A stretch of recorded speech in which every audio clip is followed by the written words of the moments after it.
Jangan lupa like, comment, and subscribe. Oke, ditunggu. Kita saksikan videonya. Mari. Abang hanya menginginkan para pengurus Yaskum ini adalah orang-orang yang siap berkorban, lahir maupun batin. Tidak mengharapkan imbalan apapun, tidak mengharapkan balasan apapun, tapi abang mengharapkan umat-umat, pengurus-pengurus Yaskum khususnya adalah orang-orang yang siap berkorban demi melestarikan umat-umat kesucian itu. Maka akan timbul sebuah pertanyaan, oh enak sekali umat-umat kesucian itu, para pembina, para pengayom, sedangkan Yaskum ini yang bekerja. Mana kontribusi daripada umat-umat kesucian kepada Yaskum? Maka demi Allah abang katakan pada malam ini, memang Yaskum adalah kelompok, lembaga yang abang buat, abang lahirkan ini memang untuk dikorbankan, siap menjadi korban lahir maupun batin, tidak berharap imbalan apapun. Kenapa kita siap jadi korban? Inilah wujud syukur dan terima kasih kita dari alam kesucian yang telah merubahkan kita ini yang luar biasa. Sebagai bukti syukur terima kasih kita, maka siapkan menjadi pengurus Yaskum dengan penuh semangat, penuh tanggung jawab, dan tidak mengharapkan imbalan apapun. Maka abang meminta kepada umat-umat kesucian, para pemimpin di kesucian, apabila ada program apapun di Yaskum ini, harap para pemimpin umat di kesucian mendukung sepenuhnya. Karena besarnya Yaskum ini, besar pula alam kesucian itu. Ini penting diketahui. Maka abang tegaskan di hadapan para pengayom bahwa alam kesucian berdiri sendiri dengan dipimpin oleh para pengayom Firman Nul Karim.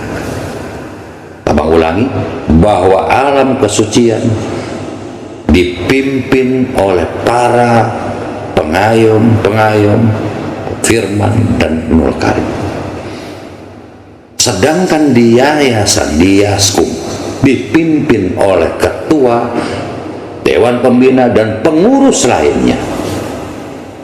Jelas ini membuat dua lembaga, satu lembaga yang abstrak, lembaga kesucian namanya, lembaga batiniah namanya. Yaskum adalah lembaga lahiriah namanya, lembaga yang nyata, yang jelas ada tempat, ada rumah, ada bentuk, ada hukum di situ. Maka tidak diperkenankan para pembina di kesucian, pengayom untuk mengintervensi, mengatur Yaskum. Demikian pula Yaskum, ketua dan dewan pembina lainnya tidak mempunyai kewenangan untuk mengintervensi, mengatur umat dan pembinaan di alam kesucian. Yang abang perlukan adalah sinergi dari kedua lembaga ini. Yang pasti Yaskum tetap akan berdiri sendiri. Bagi umat-umat kesucian yang tahu diri, bagi umat kesucian yang tahu manfaat atas apa tujuan Yaskum ini, maka alangkah kerdilnya para umat kesucian dan para pemimpin di kesucian apabila tidak mendukung program dari Yaskum. Namun Yaskum, abang tegaskan, tidak akan meminta bantuan para pengayom, para umat-umat kesucian. Yaskum sudah tegas akan berdiri sendiri, karena di Yaskum itu juga diurus dan umat pengikut-pengikutnya, umat-umatnya juga orang-orang dari alam kesucian. Maka pada tahun 2010 abang mengajak adik kita Hendra Syuhada. Beliau termasuk orang yang cukup lama di alam kesucian, dan beliau orang yang cukup berhasil dan sukses dalam keduniawian. Maka abang mengajak beliau, yaitu Adinda Hendra, kalau Adinda berkenan bagaimana memimpin Yaskum ini. Adinda menjadi ketua umum di Yaskum ini dengan satu catatan, kita hidupkan Yaskum ini di mana Adinda selama ini sudah dilebihkan rezeki oleh Allah Subhanahu wa Ta'ala. Maka sisihkan sebagian rezeki Adinda untuk mengembangkan, menguatkan Yaskum ini dan alam kesucian. Tidak perlu kita meminta gotong royong untuk sebuah misi kita ini kepada para pengayom dan kepada umat-umat kesucian. Mari Adinda Hendra, pribadi Adinda, keluarkan sebagian kecil dari rezeki itu untuk kita menguatkan Yaskum ini. Dan abang secara pribadi pun siap untuk mengeluarkan apa yang diperlukan. Mari Adinda, kita berdua, kita modali Yaskum ini dengan setulus hati kita, dengan sebuah kesadaran sebagai wujud bakti dan syukur kita di alam kesucian ini. Dan tinggalkan para pengayom umat-umat dalam hal pengertian mereka. Jangan harapkan bantuan daripada mereka dalam hal duniawi, dalam materi, tapi kita yang berbuat, kita berikan contoh pada mereka. Walaupun mereka merasa enak, itulah tugas kita, menikmati, membuat nyaman umat-umat kesucian, lahir maupun batin. Nah, Adinda Hendra pada saat itu pun menyetujui. Beliau memang siap bertempur, siap menyisihkan sebagian hartanya untuk menegakkan bendera Yaskum ini, di mana Yaskum ini adalah sebuah pelindung, sebuah tirai, sebuah tameng untuk umat-umat kesucian. Alhamdulillah beliau pun setuju dan berjalanlah sampai saat ini. Di mana Yaskum yang abang kehendaki adalah kemandirian yang jelas dan tidak sama dengan yayasan lainnya. Yaskum dapat hidup hanya di atas kesadaran para pengurus dan anggotanya. Namun Yaskum tidak akan meminta-minta bantuan kepada pihak manapun kecuali hanya kepada Tuhan. Yaskum adalah wujud praktek atau implementasi dari umat-umat alam kesucian dalam berbuat di dunia ini untuk sesamanya dan alam semesta, dengan praktek pembinaan mental dan pemberdayaan dalam segala halnya, juga sosial kemasyarakatan. Yaskum adalah pelindung umat kesucian di antara sesamanya dan di atas hukum di dunia ini. Sedangkan pelindung utama tentunya hanya Tuhan yang Maha Kuasa. Para pengurus Yaskum dan anggotanya bukan hanya dari umat kesucian, melainkan umat dari manapun dan dari lapisan manapun, tanpa dibatasi agama, ras, suku, dan etnik serta golongan. Walaupun awalnya semua pengurus dan anggota Yaskum adalah berasal dari umat-umat kesucian. Ini yang abang harapkan.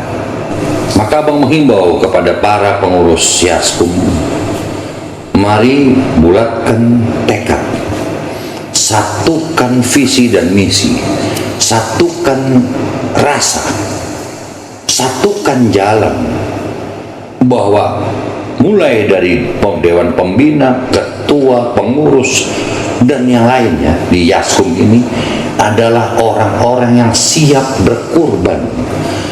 Karena apa? Karena mereka tahu berterima kasih. Dan inilah kesempatan kita membalas budi di alam kesucian ini, yaitu melindungi umat-umat kesucian di atas aturan-aturan yang telah kita tetapkan. Justru Yaskum adalah mendorong umat-umat kesucian supaya berjalan lebih gagah, namun dalam koridor, di dalam aturan yang tidak melanggar agama dan undang-undang negara, tidak melanggar hukum kemasyarakatan. Karena umat-umat kesucian ini, alam kesucian ini membawa kasih, membawa sebuah rasa damai, rasa bahagia, rasa ketenangan bagi pribadi-pribadi umat-umat kesucian. Mustahil kalau kita akan merusak. Justru kita ini orang-orang yang ingin memperbaiki diri, lahir maupun batin. Maka jangan langgar aturan agama, aturan duniawi negara, aturan sosial kemasyarakatan. Jadi sekali lagi abang tegaskan, pengurus mulai dari Dewan Pembina, ketua dan pengurus Yaskum, jangan sekali-kali pamrih meminta bantuan, meminta dukungan dalam segala halnya kepada para pembina kesucian, para pengayom, dan para umat-umat kesucian. Tugas kita berjalan, laksanakan tugas kita dengan baik. Soal sarana, insya Allah abang siap mengeluarkan sarana tersebut sepanjang kemampuan abang. Dan ini sudah abang tekankan dan sudah abang tekad bulatkan. Abang tidak ingin lagi mengganggu orang-orang kesucian. Karena tugasnya adalah kita melindungi mereka. Nah, abang menghimbau juga pada orang-orang kesucian, buka hati yang baik, bersihkan hati yang baik dan pikiran baik. Lihat apa yang dibuat oleh Yaskum. Tidak malukah para pengayom, pembina di kesucian berdiam diri, hanya ingin dibantu dan dibantu? Maka sebagai orang-orang sucian, seharusnya tingkat kepedulian itu sangat tinggi dan tidak perlu diingatkan lagi, tidak perlu dibatasi lagi. Apabila orang-orang kesucian ini, para pembina, para pengayom, umat-umat kesucian sadar akan hal ini, dan pengurus dari Yaskum juga sadar akan tugasnya, mustahil akan ada satu perbedaan, mustahil akan ada sebuah perdebatan, mustahil akan ada sebuah benturan, karena kedua-duanya adalah sama. Tinggal individu-individu, personalnya, tingkat kesadarannya sejauh mana. Tapi kalau mengikuti aturan kesucian, insya Allah semua akan teratasi dengan baik, semua akan berjalan dengan baik. Lepaskan kepentingan-kepentingan kita, lepaskan muatan-muatan para pembina kita, para pengurus juga di Yaskum. Laksanakan tugas masing-masing.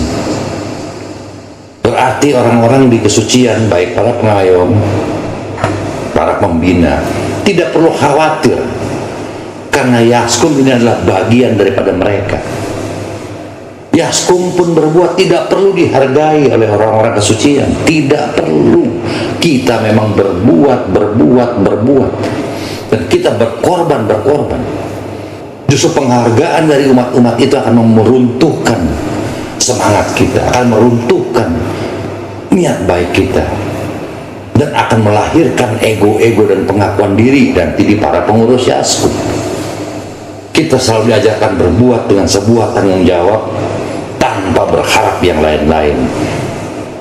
Maka para pengurus Yaskum, sing-singkan dengan bajumu, buka pikiran, apa yang bisa kita bawakan ke depan. Korbankan pikiranmu, korbankan waktumu, korbankan tenagamu, korbankan harta bendamu demi kemaslahatan ini, demi kebaikan ini. Jangan pernah berpikir dan berhitung. Ingat, kita pun asalnya tidak ada, sekarang ada. Allah telah lebihkan kita berupa harta, berupa pengetahuan, berupa kemampuan. Kenapa kita tidak berani menyisihkan sebagian kecil daripada itu? Kita tidak akan miskin mengeluarkan itu. Aku yakin tidak akan miskin. Kita diajarkan untuk berani berkurban tanpa berharap apapun, melainkan sebuah wujud syukuran bakti kita terhadap Allah Subhanahu wa Ta'ala, kepada Tuhan yang Maha Kuasa ini. Maka mari para pimpinan di Yaskum, pimpinan di alam kesucian, berpikirlah dengan jernih, berjalanlah di atas aturan masing-masing, bergabunglah di dalam satu tujuan. Jangan ada kepentingan-kepentingan pribadi, jangan ada muatan-muatan pribadi. Dengan kata lain, pimpinan di Yaskum adalah pimpinan Yaskum, pimpinan di kesucian adalah pimpinan di kesucian. Dua-duanya adalah pemimpin. Ketika dua pemimpin bersatu dalam satu rasa, maka itulah kepemimpinan dari Allah Subhanahu wa Ta'ala, kepemimpinan dari Tuhan yang Maha Kuasa. Pemimpin Yaskum, pemimpin lahiriah, pemimpin di kesucian, pemimpin batiniah, maka terjadilah satu perpaduan lahir maupun batin, dan ini akan langka di dunia ini. Mari saudara-saudaraku, adik-adikku, sahabat-sahabatku yang berada di Yaskum, yang berada di alam kesucian, tegakkan dengan baik. Jangan saling iri, jangan saling menilai, jangan saling berlomba, karena ini bukan perlombaan. Tapi mari sama-sama bertanggung jawab di atas tugasnya masing-masing, dengan satu harapan adalah mendapatkan sebuah keridhaan Tuhan. Apa keridhaan Tuhan itu? Inilah sebagai wujud bakti kita, wujud syukur kita, wujud terima kasih kita kepada Tuhan yang Maha Kuasa melalui zat kuasa Allah yang telah merubahkan diri kita semua. Mari kita bersinergi dengan baik, bersatu dengan baik, dan berpisah dengan baik dalam melaksanakan tugas-tugasnya. Jangan salah satu merasa lebih, salah satu merasa kurang. Kedua-duanya sama terhormatnya. Mohon saudara-saudaraku sekalian, sahabat-sahabatku, adik-adikku, anak-anakku, lunakan hatimu, lunakan pikiran, cairkan pikiranmu juga. Berjalanlah kita bersatu dalam tujuan yang sama, agar kita dapat meraih kemenangan dalam hidup ini, lahir maupun batin. Kesatuan itu akan memperkuat segala-galanya. Tinggalkan egois kita, tinggalkan pengakuan-pengakuan diri kita, lepaskan siapa aku. Kita semua sama. Jangan ada yang aku lebih, buang. Tinggalkan hal itu. Mari kita bertelanjang di hadapan Tuhan ini, sama semua. Selamat berjuang saudara-saudaraku, adik-adikku, para sahabat-sahabatku, dan anak-anakku. Aku yakin kemenangan berada di dalam dirimu. Lillahi ta'ala kun fa'yakun. Terima kasih yang sudah menonton video dari Sahabat Peduli GMP. Semoga kalian semua sehat walafiat dan murah rezeki. Sukses selalu Yaskum Indonesia dan Rasi. Mari kita semangat. Dukung ya channel Sahabat Peduli GMP terus. Jangan lupa yang belum subscribe, oke? Ditunggu. Terima kasih.